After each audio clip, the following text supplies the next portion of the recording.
White sauce pasta. আর এই পাস্তাটা দেখতে যতটা আকর্ষণীয়, খেতে কিন্তু ততটাই লোভনীয়। আসসালামু আলাইকুম সবাইকে। আজকে আপনাদেরকে আমি তৈরি করে দেখাবো ইগ চিজ পাস্তা। আর এই পাস্তা তৈরি করাটা খুবই সহজ। প্রথমে এখানে 4টি ডিম ভেঙে নিয়েছি, তারপরে দিয়ে দিচ্ছি চিলি ফ্লেক্স, আর দিয়ে দেবো এখানে স্বাদ মতো লবণ।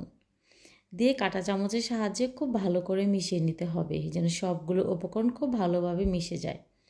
চুলায় একটি প্যানে আমি গরম পানি বসিয়ে দিয়েছি। পানিটা যখন গরম হয়ে গেছে তখন এখানে অ্যাড করেছি রেগুলার রান্নার তেল। তারপর দিয়ে দেবো এখানে পাস্তাটা নাড়াচাড়া করে সিদ্ধ করে নেব। অন্য একটি চুলায় বসিয়ে দিয়েছি একটি কড়াইটা যখন গরম হয়ে গেছে তখন এখানে অ্যাড করেছিলাম রেগুলার রান্নার তেল, আর তেল দিয়ে ডিমটা ফ্রাই করে নিচ্ছি। ডিমটা এরকম যখন ভাজা হয়ে যাবে তখন কড়াই থেকে তুলে নেব।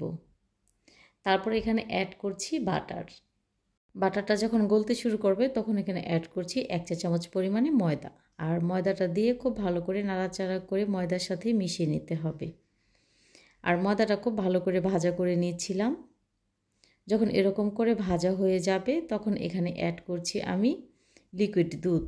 আর এই দুধ আমি আগে থেকে ঘন করে জাল করে নিয়েছিলাম। চুলার আঁচ মিডিয়াম আঁচে রেখে তারপরে রান্নাটা করছি। নাড়াচাড়া করে মিশিয়ে নিচ্ছিলাম। আর যখন এরকম মেশানো হয়ে যাবে তখন এখানে অ্যাড করছি মোজেলা চিজটা দিয়ে আবারও নাড়াচাড়া করে নিচ্ছি।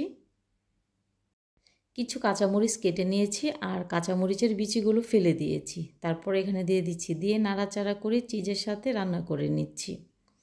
তো নাড়াচাড়া করে চিজটা গলিয়ে নিতে হবে। যখন চিজটা সম্পূর্ণ ভালোভাবে গলে যাবে তখন চুলার আঁচটা একদম মিডিয়াম করে রেখে দিব। মিডিয়াম লোতে করে রেখে দিয়েছি। তারপরে এর মাঝে পাস্তাটা সিদ্ধ হয়ে গেছে, তো পাস্তাটা ঢেলে নিচ্ছি।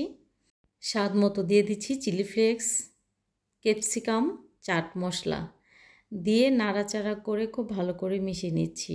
আর চুলার আঁচ কিন্তু মিডিয়াম লোতে করে রেখে দিয়েছি, তা না হলে কিন্তু কড়াইতে লেগে যাবে। যখন এরকম ভালো করে মেশানো হয়ে যাবে তখন এখানে অ্যাড করছি যে আগে থেকে ভাজা করে রেখেছিলাম ডিম। ওই ডিমটা এখানে দিয়ে দিচ্ছি। দিয়ে দেওয়ার পর আবারও নাড়াচাড়া করে খুব ভালো করে মিশিয়ে নিচ্ছি। ভিডিওটি ভালো লাগলে একটি লাইক দিবেন, আর বেশি ভালো লাগলে শেয়ার করার অনুরোধ রইল। ছোট থেকে বড় সবাই কিন্তু পছন্দ করবে এই হোয়াইট সস পাস্তা। আপনি যদি আমার ইউটিউব চ্যানেল থেকে দেখে থাকেন তাহলে সাবস্ক্রাইব করে নিতে পারেন। আর আপনি যদি আমার ফেসবুক পেজ অথবা টিকটক আইডি থেকে দেখে থাকেন তাহলে ফলো করে নিতে পারেন পরবর্তী ভিডিওটি দেখার জন্য। মাশাআল্লাহ, দেখতে ঠিক কতটা লোভনীয় হয়েছে আপনারা দেখেই বুঝতে পারছেন। আর এভাবে পাস্তাটা তৈরি করা কিন্তু খুবই সহজ, ঘরোয়া উপকরণ দিয়েই তৈরি করা যায়। আর পছন্দের এই পাস্তাটা যে কেউ পছন্দ করবে। আমার মনে হয় অতিথি আপ্যায়নে এরকম একটি পাস্তা যদি আপনি তৈরি করে দেন তাহলে কিন্তু এর চেয়ে খুশি আর কখনো হবে না।